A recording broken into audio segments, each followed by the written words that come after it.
And I gotta say, this game, for being 10 years old, is still impressive looking.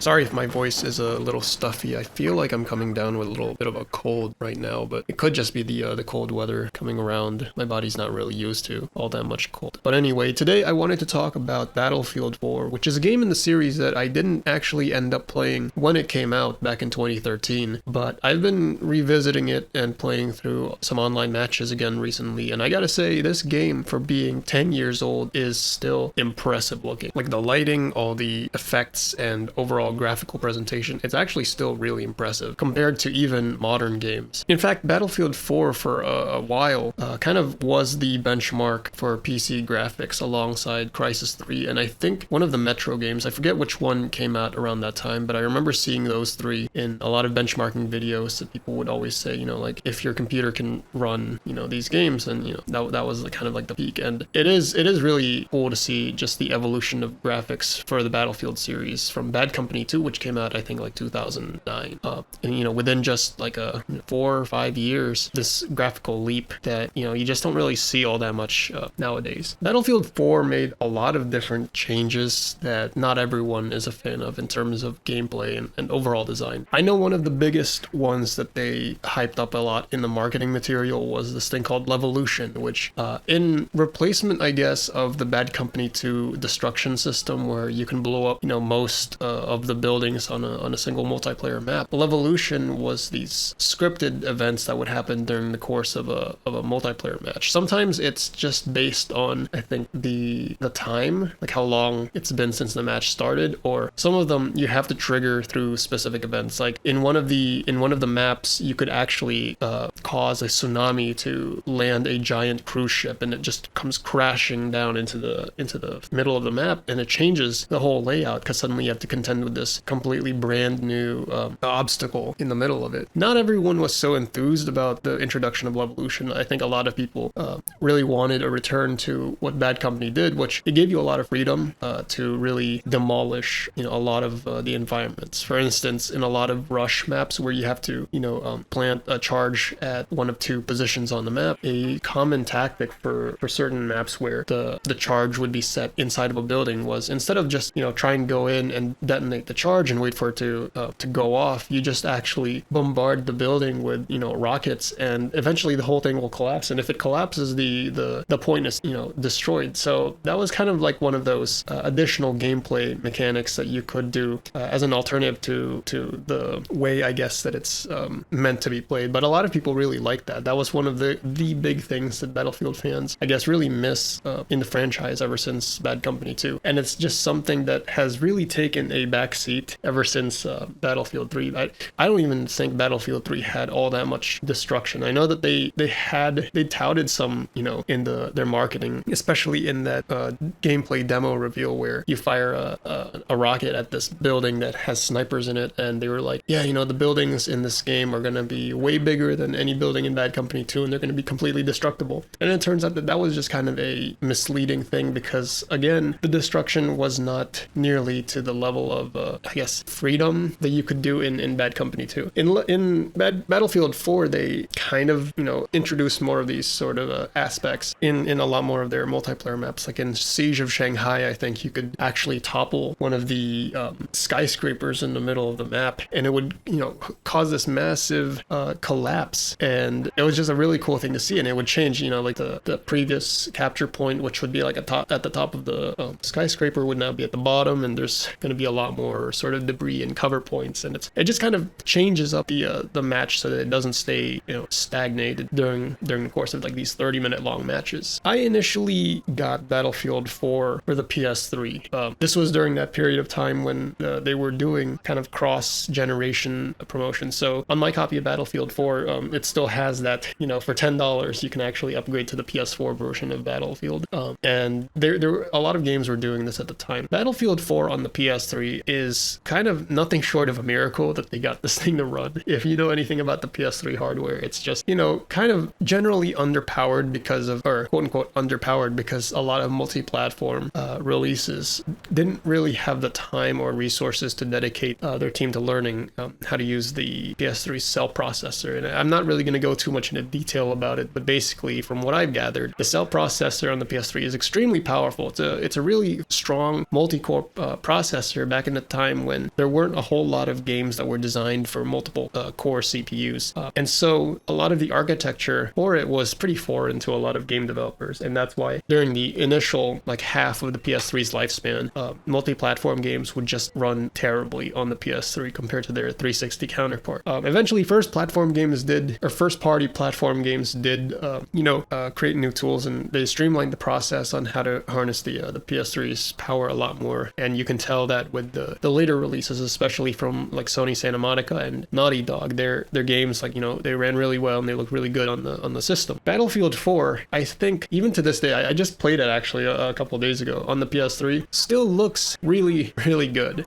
Obviously the texture is going to be blurry, the models aren't going to be as high poly as what you would be used to probably in later releases, but taken as a whole, I think it still looks really good. The lighting especially, I think that's really what helps sell it. I think if you have a game that has low poly, low textures, everything, but the lighting is good, that's really what helps sell the difference between a bad looking game and a good looking game. It's the lighting, and the lighting in Battlefield 4 looks incredible. You get all these nice sun rays, you get all this nice dynamic contrast when you're going around. It just makes the whole thing feel way better than it actually would look like if you get up close and into the nitty gritty of the details. Since I didn't actually end up playing Battlefield 4 until sometime later, I think it was around 2015, I wasn't there during the initial launch period of the game, and from what I hear and what I've seen, it was a very buggy release. I think it was infamous as having one of the worst launches in the franchise, right next to 2042, which I think overtook that, according to Battlefield fans. So I wasn't there for that whole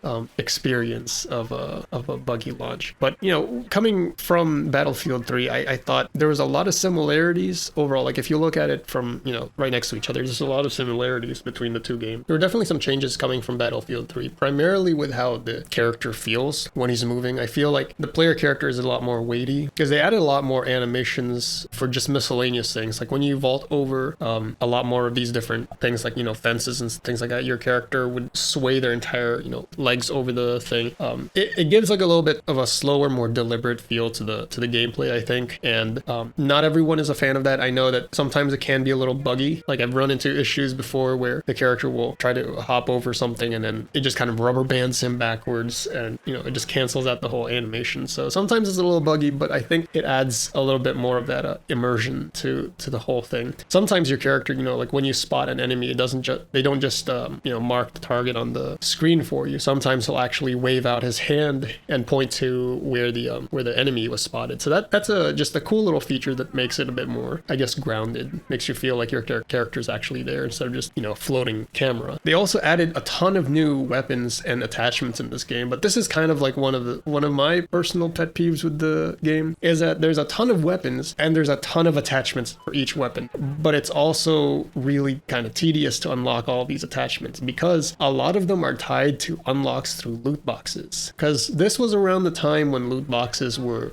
just getting really big, and to unlock a lot of the attachments, you would get you'd earn points, and whenever you level up or unlock some sort of challenge, you would get a loot box, and whenever you open that up, you get a random piece of attachment, random camo, or you'd get some sort of XP boost. But it would just take forever because you don't even know what attachment you'll get. It could just give you an attachment for a gun that you don't even own or a gun that you don't even use. And so if you wanted to unlock, let's say, a certain sight for a gun, there are attachments that you unlock through use of a weapon, but some of them is just, you just have to wait until you get it in a battle pack, and it's completely random, and it just kind of takes the fun out of unlocking the weapons. Because I feel like I play this game for a while, and sometimes it's just like, well, it doesn't feel like I'm making much progress on this weapon because I'm not unlocking anything for it. It's unlocking attachments for other guns that I don't use, but for the ones that I am using, I guess I just preferred if the progression system was tied directly to the weapon that you're using, kind of like how they did in the older Modern Warfare games, where the more you use a gun, the higher it levels up, and then the more attachments you unlock for it. And that just makes sense to me, honestly. It's a far cleaner system, but I can see why they did this whole battle pack system, is because they wanted to hook people in on the microtransactions. Like I said, they were having microtransactions in this game, and looking back at it now in terms of modern games, microtransactions are just everywhere. Like, I don't even really know of any multiplayer first-person shooter that's come out in recent years that didn't have some sort of microtransaction. It's pervasive now, and it doesn't really seem like it's ever going to stop. But at least with a lot of modern games nowadays, they've kind of done away with segmenting the gameplay users into different DLC packs, because back in the day they would have different DLC map packs that you'd have to buy. Usually it's like $10 to $15 per map pack, and you get like a handful of multiplayer maps. But the issue was that if not a lot of people bought a specific map pack, then your player pool for that playlist would be severely limited. And especially now, like if you try to go back to play an older game, even this one, I think there's only like one server that I've seen on PC that still plays or that has the DLC maps in rotation. And I looked it up, it's like, wow, they only ever use like 3 or 4 maps I've ever seen online, because this game actually has like a ton of maps if you count all the DLC in it, but no one ever really plays those, and so it just feels like a waste of content. It's just taking up space on your hard drive. But back in the day, that's what they used to do. Nowadays, it's all like live service stuff, so everyone gets access to the same, I guess, base content. You get if there's a new map that gets released, everyone gets access to it, which is nice, and it doesn't segment the player base. The issue now is that everything, like all the cosmetic stuff,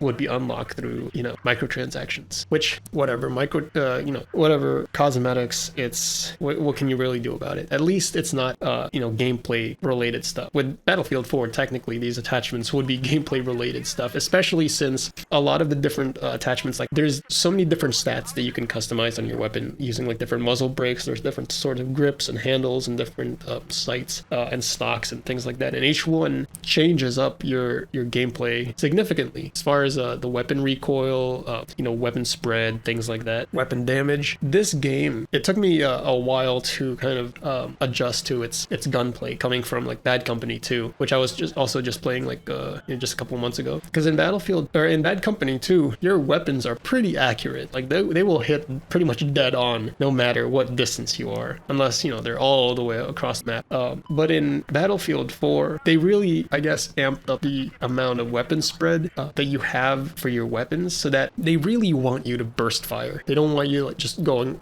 pulling the trigger and rapid firing, because other people have gone into much detail over the spread patterns in this game, and it's just kind of within the first like 2 or 3 bullets that come out of your gun, everything else just kind of like goes all over the place. So it's really encouraged that you just keep tapping, which is you have to kind of practice that muscle memory, because if you're in a gunfight with someone and they just hop in front of you in this close space, your primary instinct, I guess, would be to just hold and hopefully all your bullets go into the right place. But a lot of the time it feels like the bullets just kind of spread way too far, and that's what all the different attachments are there for, to kind of certain combinations of them minimize the horizontal and vertical recoil of the weapons, which just makes it doubly more frustrating when it takes forever to just unlock these attachments for the gun that you want, especially if those attachments that you want are unlocked only through the battle pack. Overall, I didn't really want to go into like a fully detailed analysis of this game. I think other people who played this game far longer than I have could do a better job than that. But I just wanted to kind of go over my thoughts on kind of my experiences with it, because this was around the time when I was, I think, heading off into college, and so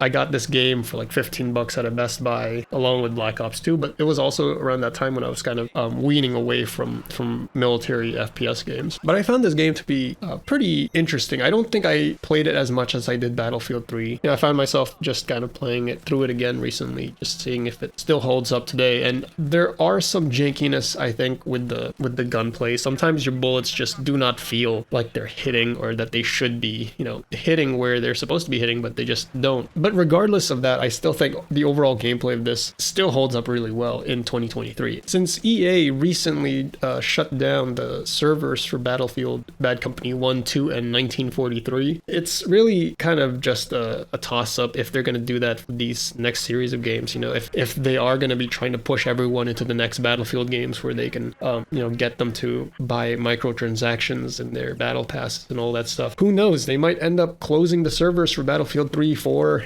maybe 1 and 5 eventually, now that they've shown that they will close down these older servers, even though they are still popular with the fans, it's really like nothing is safe from these shutdowns. So I'd say, if you're looking for a good online FPS game and you're not really into the bloat that the Call of Duty games have recently, I'd recommend checking out Battlefield 4. It usually goes on sale during like the Steam sales for about like $3-4, I think. And for that price, you get, all of the DLC map packs and all the content. There's like a ton of maps, a ton of things to do in the game. And, $4 or $5, you really can't go wrong with all the content that you get from it. It still looks really good, still plays really well. Definitely check it out if you're looking for something, fun to play.